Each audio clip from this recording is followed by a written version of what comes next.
I hope you are all here for 2 generations into sustainability. Raise your hand if you're not. Good, we did pretty good, all right. Hopefully everybody has one of these sheets that's an evaluation form.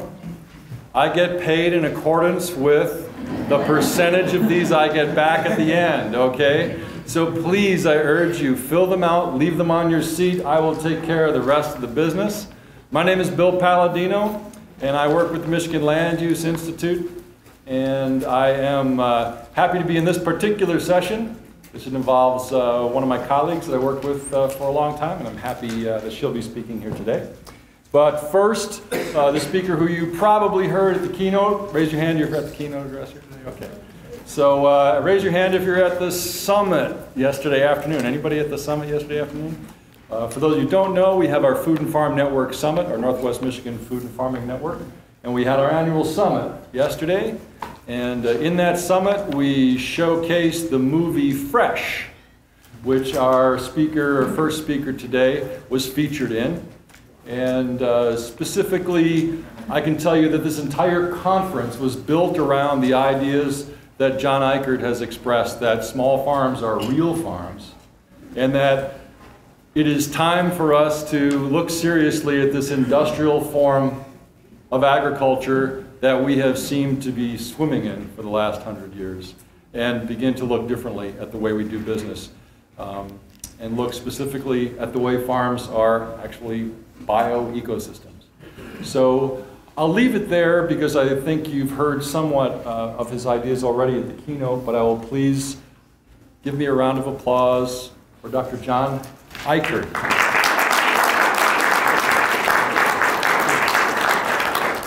I appreciate the opportunity to be back with you and to talk a little bit more and hopefully listen a little bit more. Patty and I are going to talk a while, and then we're going to leave time for questions. I've got my note cards here I'm going to follow just so I don't ramble on indefinitely, because it's better to hear from Patty than have me up here talking for all this time. 2 generations deep in sustainability. I just found out that Patty's dad is 20 days older than I am. So you truly have the 2 generations here in Patty and myself. And I'm going to talk a little bit more about my experiences in growing up, and I lived through the industrialization of agriculture. Everything I talked about this morning, I've lived through it. I've been a big part, or a big part of my life has been all wrapped up in this industrialization process. So I'm going to talk a little bit about that, but a little bit from a personal standpoint also, because we're going to get back and talk about what we call deep sustainability. In the early years as I was growing up, I was born in 1939, so I grew up during the early war years, and during those years we were actually poor. My dad had bought a farm during the Depression, and we spent most of that time trying to pay it off. I tell people I don't like to get in poor contests because when the other guy wins, then you feel bad, and when you win, you feel sorry for the other guy. So I don't want to get involved in who was too poor and all that kind of thing, but I think it's important because it was reflected in the quality of life and what we did back then. So when I was growing up, we didn't have electricity in the early years, and we didn't have running water, and we didn't have an indoor bathroom until I came home a junior year in college, and then my brothers put it in. So those were kind of the conditions under which I grew up.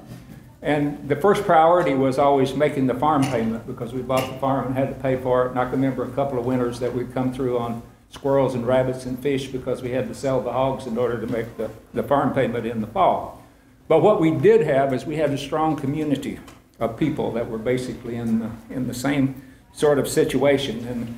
And the community was kind of centered around, that I was a part of, was centered around the local store, Raider store. We used to call it the Raider community, and Eureka Church, Eureka School. I went to a 2-room school through all my grade schools, this little 2-room school. So the activities of the community were kind of centered around the Raider community, and the people, that I was growing up with pretty much like I was, and we survived and we thrived by getting together with each other. The farming community, we had threshing crews where they'd bring the threshing machines around, and we all would go through the binders and put the crops up in shocks. And so the big crews of people would go around as the threshing machine moved down the road. And I remember in grade school seeing the first threshing machine pulled by a steam engine. And that was kind of the beginning of industrial agriculture. Turn out school to watch the steam engine come by, plod along.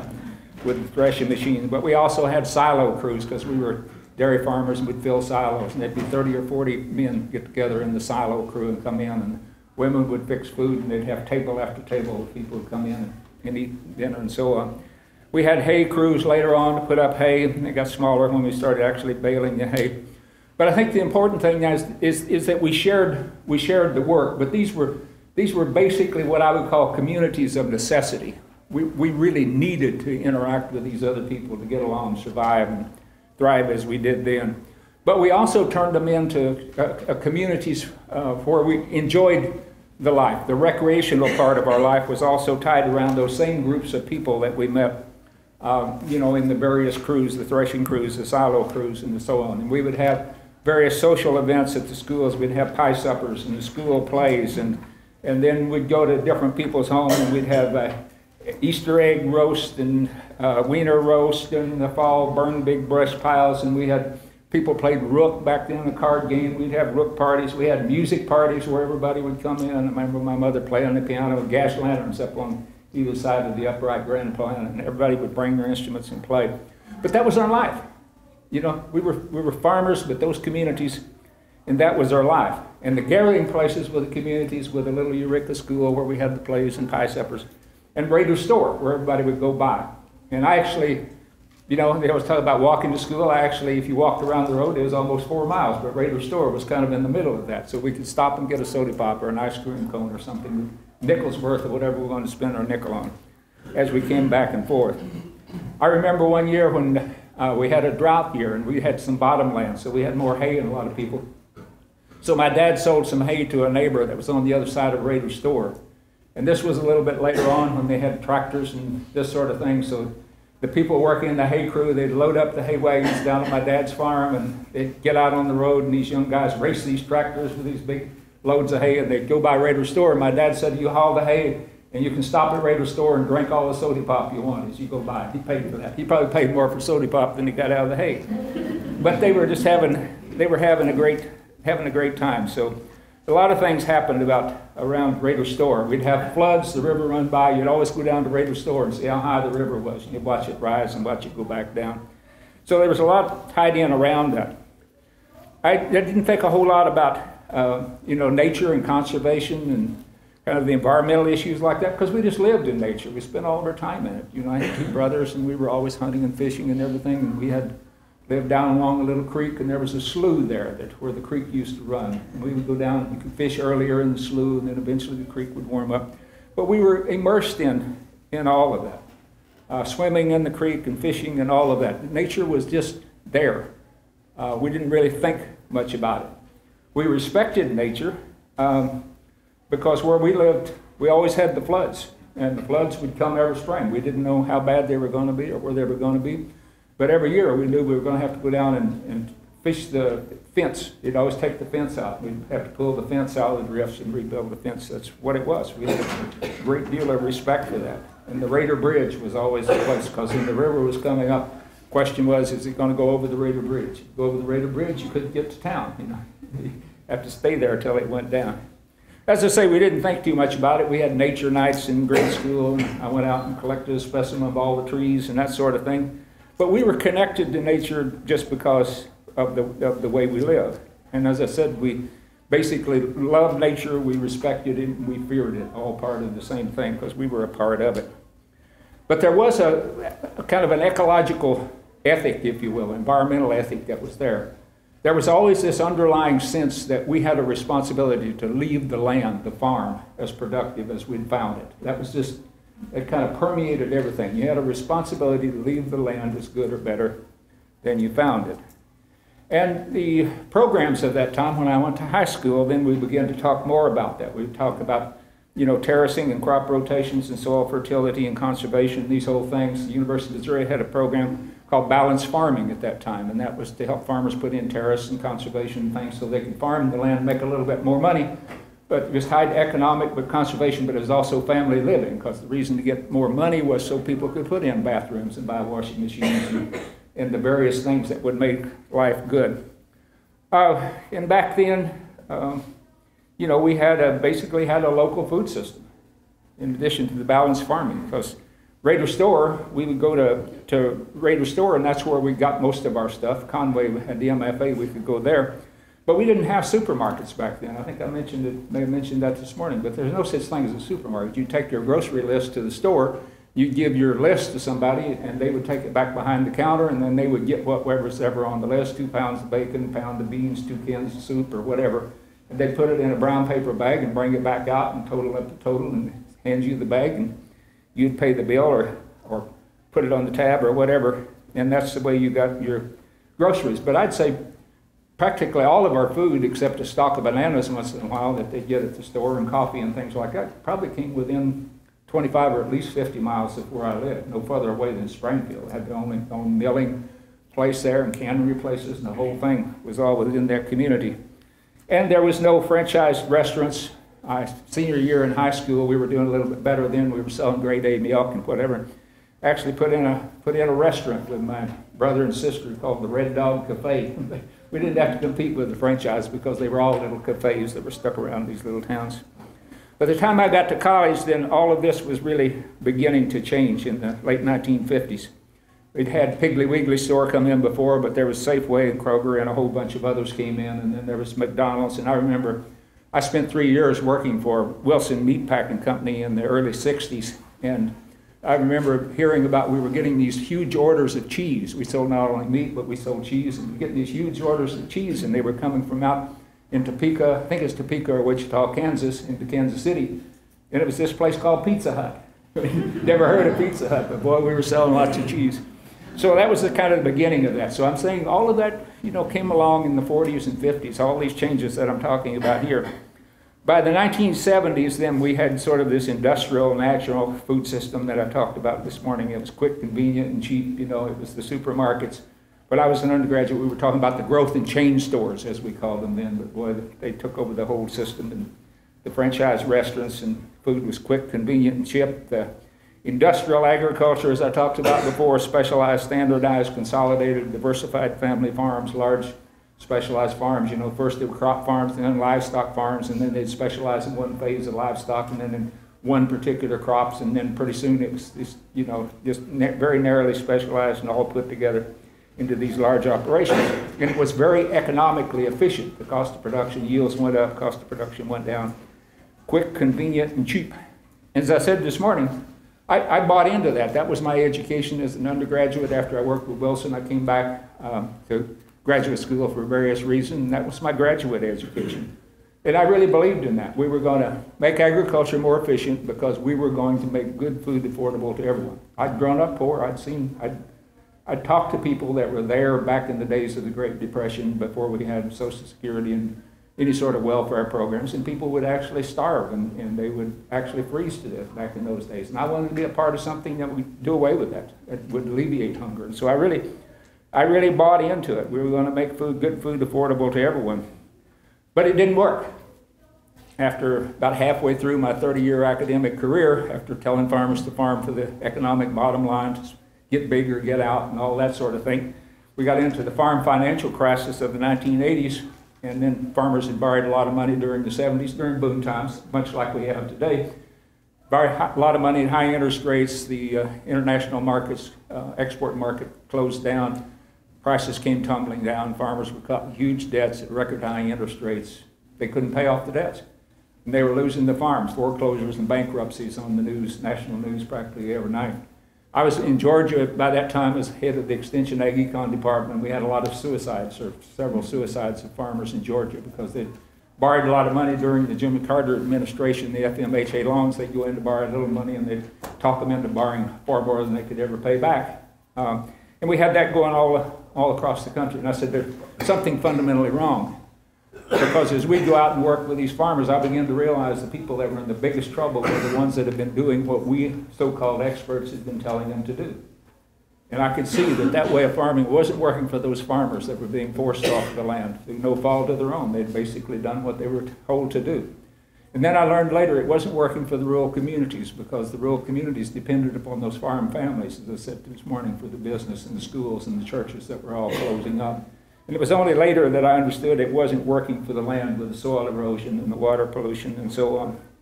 So it simply wasn't working. And I just had to make a career shift in the middle of my career. I said, I can't continue doing what I'm doing. I've got to do something else.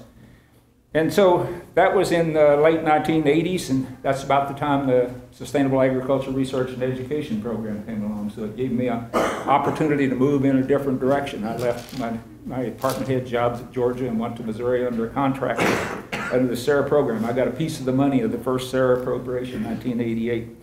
But during the 90s, we didn't stem it. You know, during the 90s, we went to what I call the corporate ag thing, and then during the 2000s, it's global agriculture. It's not just corporate now, it's global corporations, basically, that dominate and dictate the farm system.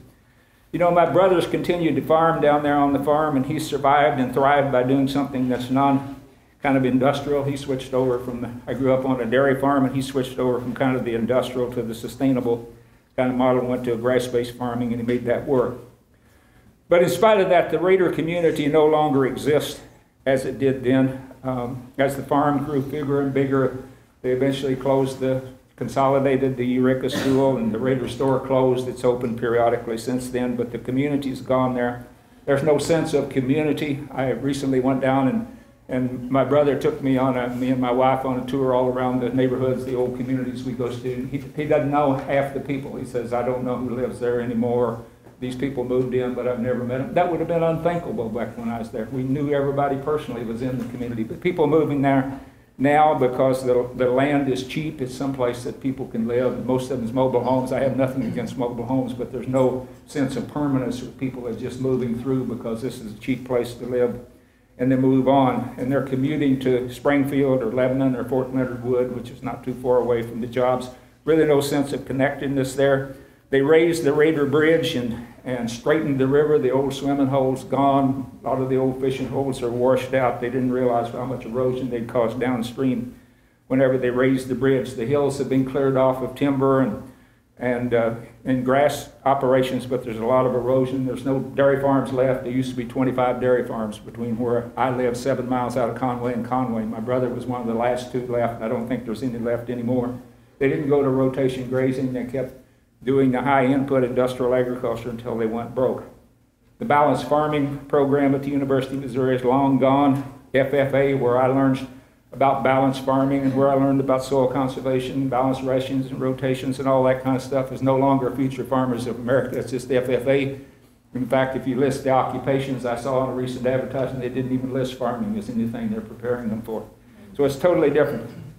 I was a part of that industrialization of agriculture, and I saw about 25 years ago that it wasn't working for agriculture, and I changed directions, and that's when the sustainable agriculture was coming on the scene. And I'm glad to say that the sustainable agriculture movement is still alive and well after these 25 years and is still growing, as I talked about this morning. We've gone through organic and local. You know, if we industrialize local agriculture or local food systems, we'll just create something else. Because I think we're bound and determined that we're going to create a system that has ecological, social, and economic integrity. I think we're involved in something that's important. It's all about interconnections, as I said this morning. It's reconnecting to the land, reconnecting to each other. I think that's what the local food system is all about. It's reconnecting relationships of integrity. I think that's the way we restore the integrity to the system as a whole. As I've said on many occasions, I think the greatest challenge of the sustainable agriculture, sustainable food movement is those relationships among people, those personal relationships. You know, we've become so separated back with this industrialization that I talked about. People hung together because they had to back in the early days, and they wanted to be freed from those relationships of necessity, but we didn't realize what we were sacrificing when we gave up those relationships. And so now we've got generations like my generation. You know, many of us, particularly the old men, you know, don't have a clue as to how to form relationships or maintain relationships. I placed no value on personal relationships till I was in my 50s.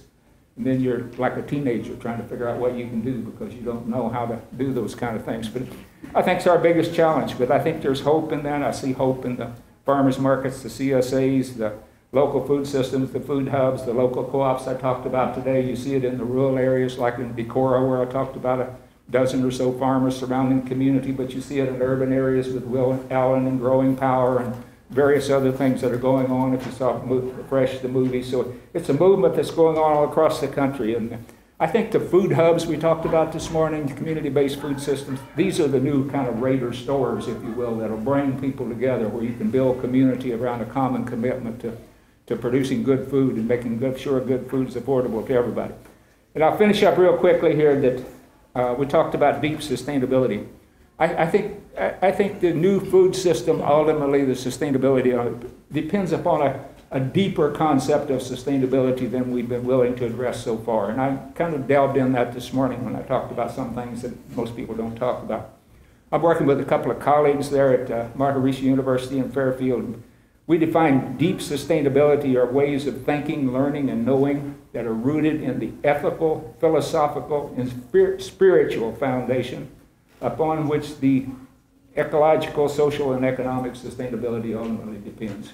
It's an ethical, philosophical, spiritual kind of movement that it's about. It's reconnecting to a sense of gaining a sense of purpose, that we're here for some particular purpose, and that we have a responsibility to fulfill that purpose, no matter how small or how large it may seem.